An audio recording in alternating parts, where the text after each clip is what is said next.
harus consider itu apa ya? Harus mempertimbangkan untuk menggunakan kripto sebagai salah satu risk management atau pengelolaan risiko dari perusahaan tersebut. Artinya yang biasanya kalau misalkan perusahaan punya uang nganggur, uang dingin gitu ya. Uang dinginnya perusahaan itu ditaruhnya biasanya di saham atau emas, itu mempertimbangkan untuk masukin ke kripto. Yang ngomong bukan saya, Bapak Ibu. Kalau saya ini anak kemarin sore, belum tentu bener. Tapi kalau misalkan sekelas Ernst and Young, Deloitte, KPMG, dan PricewaterhouseCoopers, ini analisanya nggak main-main. Karena ini adalah the big four-nya accounting firm dunia, Bapak Ibu. Jadi perusahaan kelas dunia juga sudah apa namanya? Sudah mengakui adanya kripto dan penggunaan kripto yang efektif. Jadi jangan dengerin kata teman saya, Bapak Ibu ya. Kata teman saya ini biarinin aja ya. Suka-suka dia lah ya. Kalau dia mau takut, dia mau hancur, hancurlah sendirian ya. Soalnya banyak orang bilang katanya kriptonya winter, Pak. Sekarang ini kita mau masuk kripto winter. Saya bilang di Indonesia kayaknya cuma kemarau sama hujan. Winter mah adanya di Eropa nanti bulan Desember. Nanti tanggal 9 kayaknya deh ya baru winter ya. Ya buat temen-temen yang double executive above kan nanti kita tanggal 9 bakal ngerasain winter tapi di Eropa, bukan di Indonesia. Di Indonesia tetap panas aja, nggak usah pakai jaket. Kalau Anda ngerasa kedinginan ya pakai aja jaket, pakai coat, pakai coat. Jadi nanti winternya hilang Bapak Ibu ya. Jadi nggak usah khawatir. Ya. Jadi jangan sampai Anda berpikir kayak teman saya ya.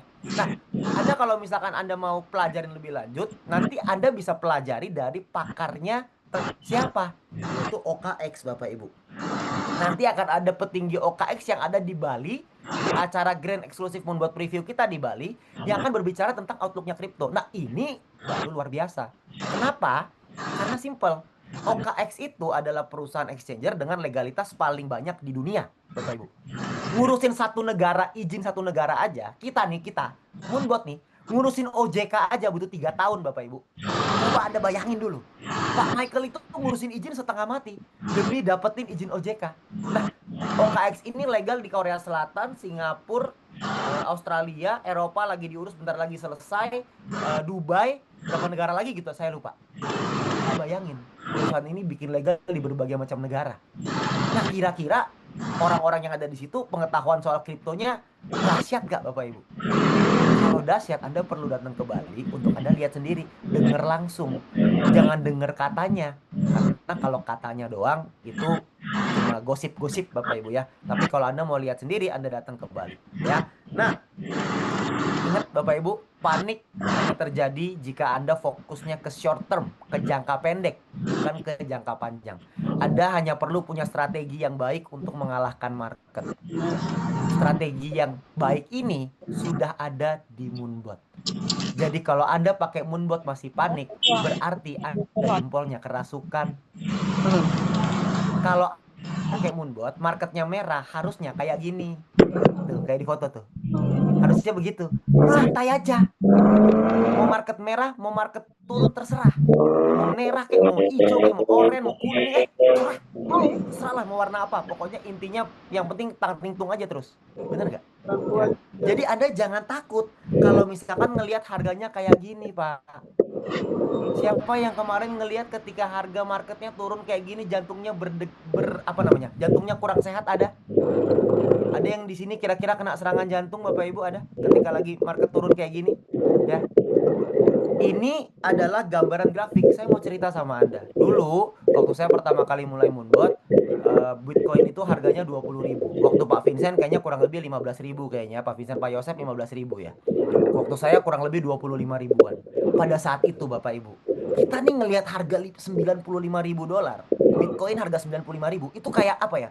Kayak kayak sesuatu yang apa ya? Jauh sekali gitu loh untuk dicapai.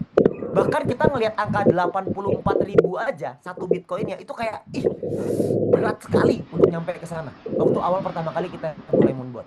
Sekarang kita lihat Bapak Ibu. Kita nyampe di harga 84 ribu dengan gampang. Cukup satu kali turun aja loh.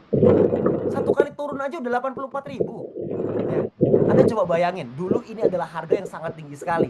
Sekarang orang-orang bilang ini harganya hancur, Pak. Pak, hancuran dulu. Dulu lebih hancur lagi waktu kita pertama kali mulai. Kita pertama kali mulai 25 ribu, itu hancur. Kalau 84 ribu mah bagus. Itu namanya harganya naik, Bapak Ibu. Ya. Jadi makanya kalau orang bilang, Pak, ini harganya turun. Enggak, Anda perlu lihat dari kacamata yang lebih jauh aja. Kalau kacamatanya lebih jauh, itu cuma satu ekor doang. Tuh, yang di ujung warna kuning. Itu ibaratnya kalau Anda lagi jalan, terus Anda kepleset. Ah, itu. Itu yang terjadi di warna kuning ini adalah Anda kepleset, Bapak Ibu. Jadi kalau kepleset, jangan takut. Habis kepleset emang Anda jatuh? Enggak kan? Habis kepleset bangun kan? Nanti habis kepleset ini bangun Bapak Ibu. Selesai. Karena market kalau nggak merah, ya hijau. Udah. Setelah merah, maka hijau. Kalau habis merah-merah lagi gimana? Ya habis itu hijau. Udah gitu aja kan gampang.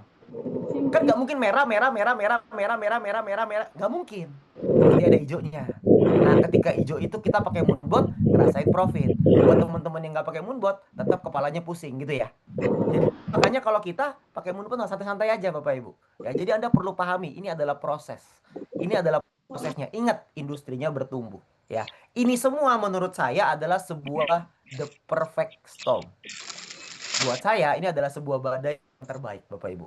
Ya, marketnya merah bagus gak? Bagus. Kalau market hijau Anda harus semangat. Tapi kalau market merah, Anda harus, bukan Anda, kita harus lebih semangat Bapak Ibu. Justru di saat market lagi merah, di situ kesempatan paling besar. Ya. Nah, Bapak Ibu, ingat, jutawan itu millions, jutaan US dollar itu tercipta di saat bull market. Tapi miliaran US dollar itu hanya tercipta di bear market. Ketika market merah, disitulah orang-orang yang kuat yang akan bertahan. Orang-orang yang mentalnya lemah, maka akan parkir dulu. Nanti akan balik lagi di saat marketnya hijau. Selalu akan jadi orang-orang yang terlambat boy, Bapak Ibu. Anda tahu terlambat boy gak? Pada saat marketnya turun nggak mau beli. Pas marketnya naik baru mau beli. Ya, marketnya hijau dia beli. Harga mahal dia beli. Harga murah nggak mau beli. Nah, itu nanti selalu telat boy, Bapak Ibu ya. Jadi kalau misalkan Anda mau jadi bilioner, Anda mau menciptakan miliaran US dollar, Anda mau miliaran rupiah, Anda perlu bermainnya di bear market, bukan di bull market. Justru di saat lagi merah, disitulah kita harus kerja keras gila-gilaan Bapak Ibu. Ya, nah, jadi bear market itu sementara.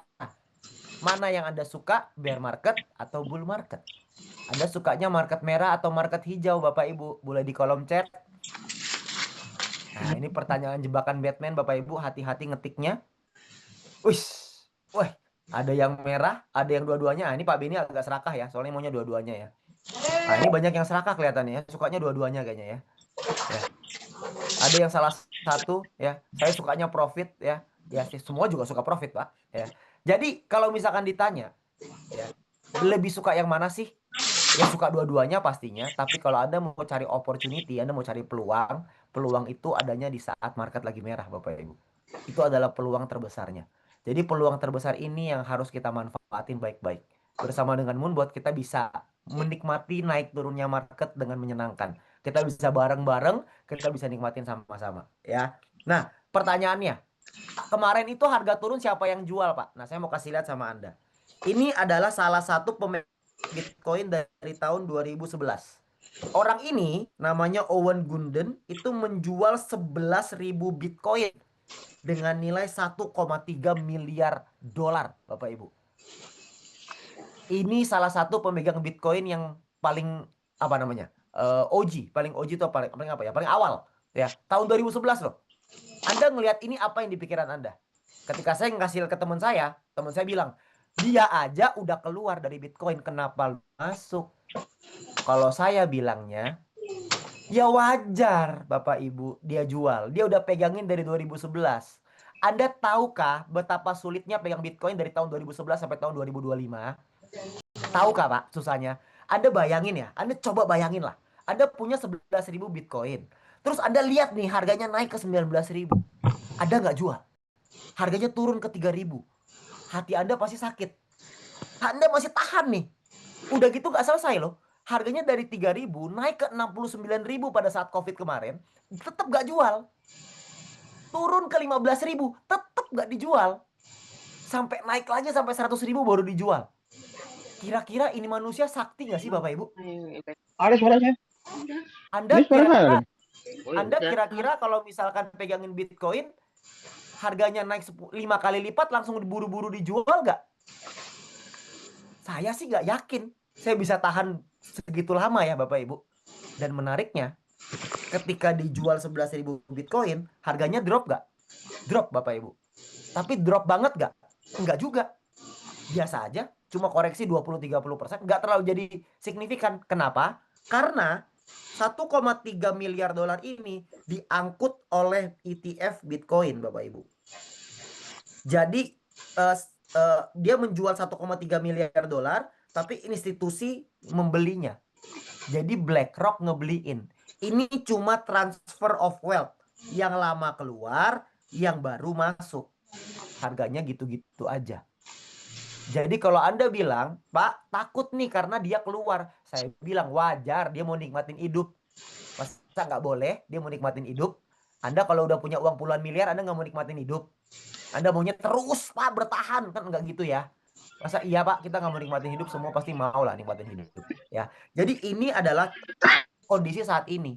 Ketika ada orang yang menjual Bitcoin, maka akan diangkut oleh orang-orang yang institusi-institusi besar ini, yaitu si BlackRock tadi, yaitu si ETF tadi. Ya, perusahaan-perusahaan itu yang akan membeli. Jadi Anda nggak usah khawatir, karena industri kripto hari ini itu berbeda dengan industri yang lalu. Jadi industri udah berubah jauh, ya. Nah, ingat, bear market adalah saatnya kita membangun. Saat bull market, semua orang fokusnya ke hype. Pengennya euforia aja. Bull market itu adalah waktunya panen kalau Anda menanam pada saat bear market, Bapak Ibu. Banyak orang salah. Pengen kaya waktu bull market. Nggak bisa. Waktu market lagi hijau itu tidak bisa kaya. Dapat duit, yes. Tapi kalau kaya, nggak bisa. Kalau mau kaya, kita udah punya contohnya. Nanti Anda akan belajar di sesi bersama Pak Yosep. Ya, bersama Pak Vincent nanti setelah ini. Anda akan belajar bahwa beliau-beliau ini grand mentor kita memulai dari sebelumnya, dari bear market, sehingga sekarang mereka bisa menikmati. Sekarang giliran kita yang menanam pada saat bear market, supaya nanti pada saat bull market kita yang panen sama-sama. Ya, itu yang kita inginkan. Ya. Nah, pertanyaannya, apa yang harus saya lakukan sekarang, Pak? Apa nih yang harus saya lakukan? Yang pertama, Bapak Ibu relax aja. Kenapa? Karena grand mentor kita, Pak Vincent, Pak Michael, Pak Yosef, Pak Febrian, Pak Dani Chandra, Pak Adi Wibowo, udah tahu. Makanya sekali kita lihat marketnya koreksi, Pak Vincent dan beberapa grand mentor lain langsung bikin acara hari ini. Supaya kasih tahu Anda, Bapak Ibu santai aja. Kenapa santai aja? Karena kita udah tahu. Dan kita udah siapin. Cuma kita belum kasih tahu Anda aja. Kita kasih taunya kapan? Di waktu yang tepat. Kapankah itu? Yaitu sekarang bersama dengan 670 orang yang ada di ruangan hari ini. Orang-orang yang beruntung untuk dapat informasi lebih awal. Ada 20.000 orang di luar sana yang nggak dapat informasi ini. Cuman Anda di sini yang beruntung. Jadi santai aja, ya. Jangan seperti ini, Bapak Ibu, ya. Market yang sama tapi respon yang berbeda. Ada orang-orang yang responnya adalah tenggelam dalam ketakutan. Tapi ada orang-orang yang menyiapkan strategi dan berakumulasi. Mulai untuk membeli lagi, mengatur strategi, atur strategi ulang.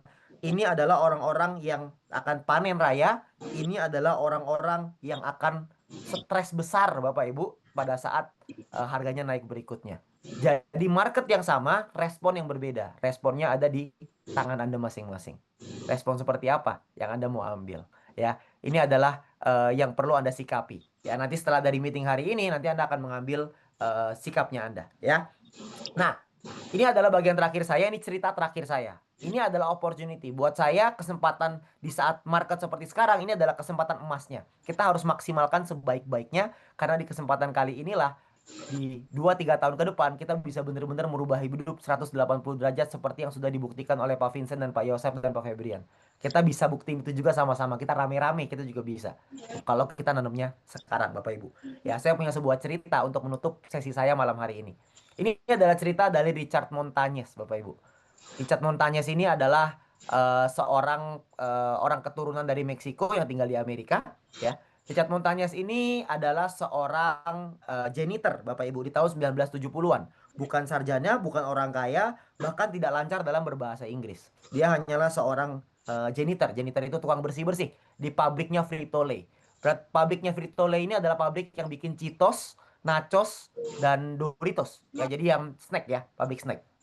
Dia ngomong, Jika kita tidak bisa mengubah posisimu, maka ubahlah caramu bekerja.